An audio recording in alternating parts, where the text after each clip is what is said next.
of this bill, the matter of supernumerary office. And I'm glad the Honorable Member for St. Joseph explained it. He is the one who is very good at language, and some of these words I can't even pronounce properly. But I do know that this clause is one of the most important clauses in this bill.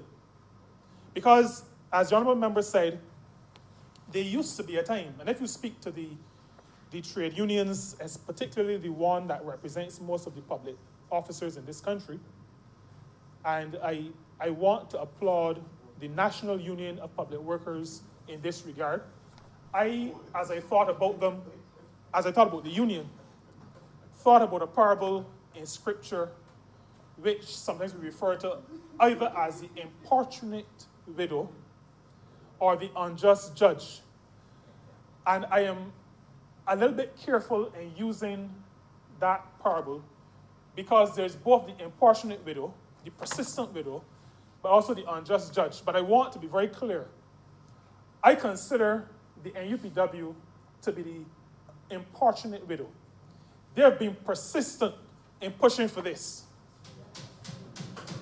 The unjust judge would have been the last government who did not take them on. We have come to office to make wrong things right. But I want to congratulate the NUPW for their work in pushing this agenda. And to say to them what I know they have recognized, this is a true Labour Party. This is the original Labour Party. This is the true Labour Party. And I think the NUPW, I know they can't say it publicly, probably, but I know that they will understand that this is a party that they can speak with. The Honourable Member for St. Joseph spoke to the customs officers for. I remember well when that decision was taken.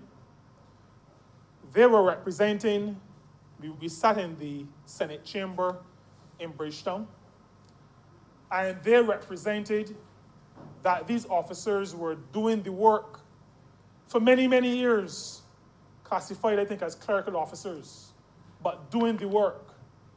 The Honourable Member for St. Michael Northeast, the Honourable Prime Minister, as the successor to the Labour Party leaders across from Grantley Adams, determined on that occasion that it was an injustice that needed to be corrected as quickly as possible. And we are able to say today that those officers have been appointed, and even though we had to create the position, Customs Officer 4, to make sure that they were treated with the dignity that they deserved, with which they deserved to be treated. But the matter of the supernumerary office, public officers had to wait until there was a vacancy. And Mr. Speaker, in spite of the ramblings you heard just before he spoke, just before he started to speak, it is true that the wheels of government turn very slowly. And there are people who are left hanging, for want of a better word, onto a hope. They're working 1 year after another, after another, after another, but they can't be appointed because they're told there is no vacancy. Not because there's not work to be done, because the people are turning up every day and are doing an honest day's work. But there is no vacancy that has been created. And so they cannot be appointed because you can't be appointed where there is no vacancy. This clause in this bill, Mr. Speaker, moves past that very inhuman approach to industrial relations and human resource management.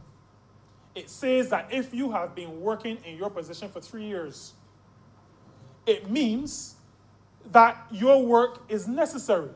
Because if it wasn't necessary, you wouldn't be there for 3 years. And so if your work is necessary, and if it is not project-based, in other words, if you're not working in a situation that has a clearly defined beginning and end, it means that you are necessary in the position. And so this bill once passed in both houses of Parliament, will say to those public officers, will say to the Ministry of the Public Service, that you have been acting, you've been doing the work, then your post has been created. It is deemed to have been created. You are appointed in the post. And Mr. Speaker, I think that is a revolutionary aspect of this bill. And like the Honorable Attorney General said, it is probably what was missing in the 2007 bill, but we have sought, because life is about growth, life is about improvement, life is about making sure that if you make a mistake in the past, you can correct it in the future. And so, while we make no claims to perfection or omnipotence, omniscience, we are clear that once we identify weaknesses, once we identify errors, we will make the decision to make the correction as we move forward. And so that has been corrected, and I think we are now on a good path to make sure that the workers of this country are taken care of in the decent way that they ought to be taken care of. I want quickly, Mr. Speaker, before I close, just to mention a few things. There are some issues in the public service that have to be corrected.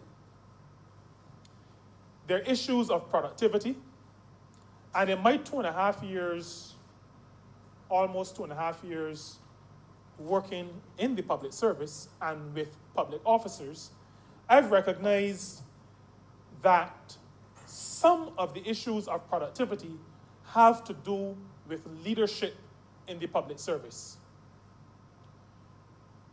There are good workers in the public service, excellent workers. As a matter of fact, when I became minister responsible for labor and social partnership relations, as part of my orientation, my officers showed me some of the work that has been done by the ministry and by other ministries. And I said to them, but the public doesn't know about a lot of this work that you have been doing. One of the weaknesses in the public service is that there seems to be, well, there is not officially, but there's some secrecy shroud that stops the public service from sharing a lot of the information widely. Known to a few sometimes, but not shared widely. So there's a lot of good people, and there's good productivity, but there are challenges still. And some of those challenges have to do with leadership within the public service. And I want to call, Mr. Speaker, for a greater focus on the training of those who will lead in the public service. Persons called to serve cannot become leaders only because they've been in a position for the longest period of time. They must, and the Service Commission, Public Service Regulations of 1978 speak very clearly to this. There are a number of areas that have to be taken into consideration. General fitness, seniority, basic educational qualifications, special courses of training, letters of commendation, duties to which the person has knowledge, duties that you're fit for, that you have, that fall within the duties of the post. So that seniority is only one of the areas. And the time has come for leaders to be real leaders. My father told me on a number of occasions that there are persons 40 years old who have 40 years of experience. And there are people 40 years old who have 1 year's experience 40 times. Not everybody who has been around long is capable of going to the next step. And we have to get to the point in the public service, if we are to modernize, if we are to move forward, if we are to move the country to the point where, as we've agreed, we're the best place in the world to live, to work, to do business, to enjoy life, to retire ultimately. If we're to reach that stage, then we have to recognize that in all areas of our country's activity, including in the public service, leadership is going to be important. And that leadership must be leadership that is equipped to motivate, to coach, to guide, and to be effective. So that is an area that needs to be focused on. I have recognized that the lack of leadership is holding back some good public officers who want to soar, who want really to contribute to nation building, but are held back by people who feel that their incompetence is going to be shown up. There are not many of them, but there are enough to cause us to have to pay some attention to that area. Leadership and allowing younger or more capable, even sometimes older people, to really do what they are supposed to do. There's an area that I must speak to before I sit, and it relates directly to this matter of people who are acting. A lady came to my house on Friday night, on Sabbath, in tears. She's been working since 2014, I think. But she is still not appointed.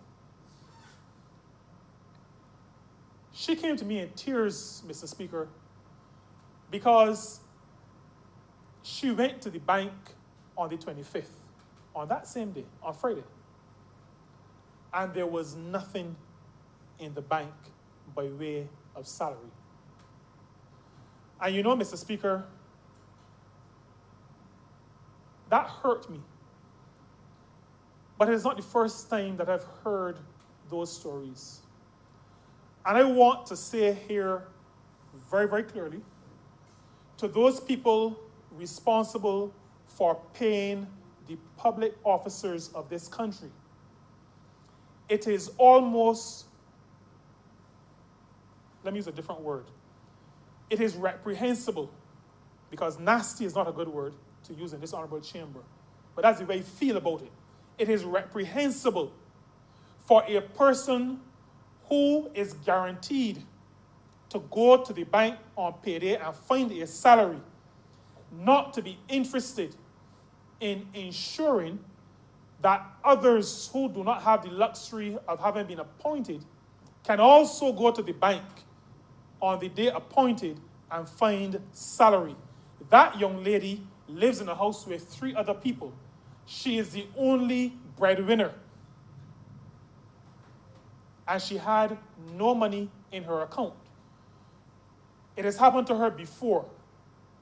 She has now come into a situation where the credit union that she's a member of will not extend any more credit because her credit history is not good. And her credit history is not good, not because she doesn't have a job, but because she's not being paid on time. This Barbados Labour Party government, and the reason why I am so happy and proud to be both a member of this party and a member of the government constituted by this party, is a party that faces these issues frontally. And so, even though some may say it reflects on us because we're in government, it is a matter that is causing people issues, and so it is a matter that we will speak to and address. And I just want to put those persons responsible on notice that we are not prepared to allow this kind of a situation to continue. It is mistreating people. It is not being fair to the ordinary, hard-working public officers of this country who are not yet appointed and who will hear from time to time that their names dropped off of Smart Stream or whatever it is. You know, that is just not the way you treat people. And this government is all about treating people properly. The Ministry of the Public Service, the Honorable Attorney General mentioned this as well, but the Ministry of the Public Service has to, once this is enacted, move swiftly. He already spoke to, we shouldn't say he, no? The Honorable Member, we are not that petty, so there's no issues on our side where that is concerned. But he already spoke to that. But I'm adding my voice to say to the Ministry of the Public Service, now that we've cleared, well, once this is passed, we would have cleared a significant portion of backlog. Once this is done, the Ministry of the Public Service has to get on with the work of dealing both with the anomalies that he's already identified, but also with the regular work of appointing people once they've been in the service for a particular period of time. And that is why we have not changed the 2007 legislation. We have brought a separate piece of legislation because that legislation is still in force. And so the Ministry of the Public Service has a responsibility to the human beings who are working in the public service, in the service of this country, to make sure they're treated properly and that they're treated in accordance with the laws of this country. Mr. Speaker, I think that I've said enough in respect of this piece of legislation. As one of the people's representatives chosen to speak on behalf of workers, I commend this bill to this honorable chamber. I commend this bill to the workers of this country. I commend this bill to the organizations who speak on behalf of the workers of this country and say to them that this is not the end of the road.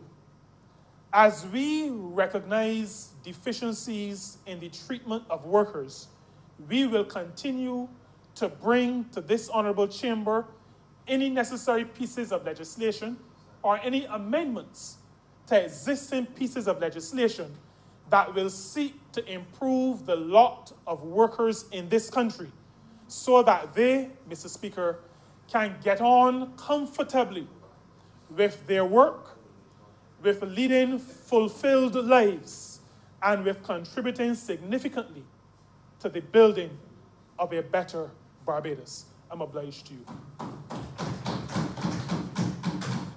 Honorary Leader, Government Business. Thank you, Mr. Speaker. I beg to move the suspension of the sitting until 2:30 p.m.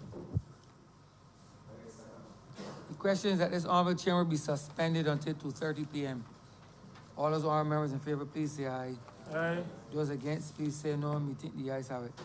This honorable chamber stands suspended until 2:30 p.m.